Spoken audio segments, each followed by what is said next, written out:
കൂടുതൽ വാർത്തകളും വീഡിയോകളും കാണാൻ ഈ ചാനൽ സബ്സ്ക്രൈബ് ചെയ്യുക. കൂടെ ബെൽ ബട്ടൺ അമർത്തുക. നമസ്കാരം. നമ്മളുടെ പെൺകുട്ടികളിലും സ്ത്രീകളിലൊക്കെ കാണുന്ന ആർത്തവ സംബന്ധമായ അസുഖങ്ങൾ, ആർത്തവ സംബന്ധമായിട്ട് ധാരാളം അസുഖങ്ങളും ബുദ്ധിമുട്ടുകളൊക്കെ സ്ത്രീകൾ നമ്മൾ അനുഭവിക്കാറുണ്ട്. അപ്പോൾ അതിന് എന്തൊക്കെ പ്രതിവിധികളാണ് നമുക്ക് ചെയ്യേണ്ടതെന്ന് നോക്കാം. അതുമായിട്ട് ബന്ധപ്പെട്ട അസുഖങ്ങൾ എന്ന് പറഞ്ഞാൽ പലതരത്തിലുള്ള അസുഖങ്ങൾ ഉണ്ടാവാറുണ്ട്. അതായത് അമിതമായിട്ട് രക്തസ്രാവം വരുന്നത് ഒരു ബുദ്ധിമുട്ടാണ്, വേദന അതിനുള്ള ബുദ്ധിമുട്ടാണ്.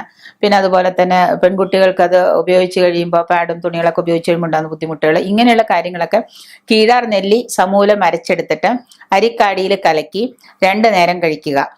പിന്നെ അതുപോലെ തന്നെ ആർത്തവ കാലത്തുണ്ടാകുന്ന വയറുവേദനയ്ക്ക് ത്രിഫല ചൂർണം ശർക്കര ചേർത്ത് പതിവായിട്ട് രാത്രി കഴിക്കുക.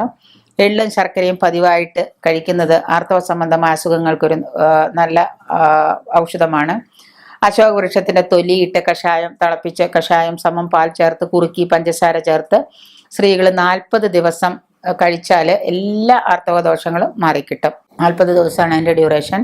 പപ്പായയുടെ ഫലം, നമ്മുടെ കപ്പങ്ങ അല്ലെങ്കിൽ പപ്പായ എന്ന് പറയുന്നതിൻ്റെ ആ പപ്പായ എടുത്തിട്ട് അത് ഇടിച്ച് പിഴിഞ്ഞ നീര് ദിവസവും 2 നേരം കഴിച്ചാൽ ആർത്തവ തടസ്സവും മാറും, അതിലുള്ള ബുദ്ധിമുട്ടുകളും മാറും. പിന്നെ അതിലുള്ള കുറവുകളൊക്കെ പരിഹരിക്കപ്പെടും. ബ്രഹ്മിയുടെ നീരെടുത്തിട്ട് പാലിൽ കലക്കി കുടിച്ചാൽ ആർത്തവ സംബന്ധമായ അസുഖങ്ങൾക്ക് ശമനം ലഭിക്കും. ബ്രഹ്മി എടുത്തിട്ട് അതിൻ്റെ നീര് പാലിൽ കലക്കിയിട്ട് കുടിക്കുക. അപ്പം ഇങ്ങനെ ആർത്തവ സംബന്ധമായിട്ട് നിങ്ങൾക്ക് വല്ല പ്രശ്നങ്ങളോ ബുദ്ധിമുട്ടുകളോ ബ്ലീഡിങ് അങ്ങനെ എന്തെങ്കിലുമൊക്കെ ബുദ്ധിമുട്ടുകളുണ്ടെങ്കിൽ അത് ഇതിൽ നിന്ന് മാറും. പിന്നെ ഒപ്പം തന്നെ വേദന കൂടാതെ ആർത്തവം ഉണ്ടാകുന്നതിന് ദ്രാക്ഷാരിഷ്ടവും അശോകാരിഷ്ടവും കൂടി മിക്സ് ചെയ്ത് ദിവസവും രാവിലെയും വൈകുന്നേരം ആഹാരത്തിന് ശേഷം കഴിച്ച് ആർത്തവ ക്രമക്കേടുകൾ മാറുമെന്ന് മാത്രമല്ല നല്ല രീതിയിൽ രക്തപ്രസാദം ഉണ്ടാകാനും പെൺകുട്ടികൾക്ക് നല്ല ഊർജ്ജസ്വലത ഉണ്ടാകാനും നല്ലതാണ്. നമസ്കാരം. അകാലത്തില്, അതായത് ആർത്തവം നിലയ്ക്കുന്നതിനൊരു പ്രായമുണ്ട് എങ്കിൽ തന്നെയും അകാലത്തിൽ നേരത്തെ ആർത്തവം നിലച്ചിട്ട് അത് ഇല്ലാതെ വരുന്ന ബുദ്ധിമുട്ടുകൾ ഒക്കെ ഉണ്ടാകുന്നവർക്ക് നമ്മൾ അതിനെന്താണ് ചെയ്യേണ്ടതെന്ന് നോക്കാം. ഉണങ്ങിയ മുരിങ്ങാത്തൊലി അത് പൊടിച്ചിട്ട് 4 ഔൺസ് പൊടി നാഴി വെള്ളത്തിലിട്ട് അരമണിക്കൂർ നേരം തിളപ്പിക്കുക. എന്നിട്ട് അതിനുശേഷം 1 ഔൺസ് വെള്ളം എടുത്ത് നല്ലപോലെ തണുപ്പിച്ച ശേഷം 1 കരണ്ടി, അതായത് ഒരു ചെറിയ ടീസ്പൂൺ തേൻ അതിൽ ചാലിച്ച് 3 നേരം വീതം ഭക്ഷണത്തിന് ശേഷം സേവിക്കാം. 3 നേരം എന്ന് പറയുമ്പോൾ രാവിലെ, ഉച്ചയ്ക്ക്, വൈകുന്നേരം 3 നേരം ഭക്ഷണത്തിന് ശേഷം സേവിക്കാം.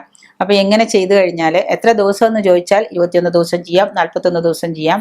ഇങ്ങനെ ചെയ്തു കഴിഞ്ഞാൽ അകാലത്തിൽ ആർത്തവം നിന്നുപോയവർക്ക് വീണ്ടും ആർത്തവം തുടങ്ങുകയും ശരീരത്തിനുള്ള ബുദ്ധിമുട്ടുകളൊക്കെ ഒഴിവാക്കി അവർക്ക് നല്ലൊരു രീതിയിലുള്ള ആരോഗ്യം. കാരണം ഇത് ചിലവർ വിചാരിക്കുമ്പോൾ ഇത് നിന്നുപോലെ നല്ലതാണ്, കുഴപ്പമില്ല, സന്തോഷം എന്ന് വിചാരിക്കും. പക്ഷേ അകാലത്തിൽ അങ്ങനെ ആർത്തവം നിലനിൽക്കുന്നവർക്ക് പല പ്രശ്നങ്ങളും ഉണ്ടാകും. ചിലപ്പോൾ ഗർഭപാത്രത്തിൽ എന്തെങ്കിലും പ്രശ്നം വരാം, ക്യാൻസർ വരെ വരാനുള്ള സാധ്യതകളൊക്കെ പറയപ്പെടുന്നുണ്ട്.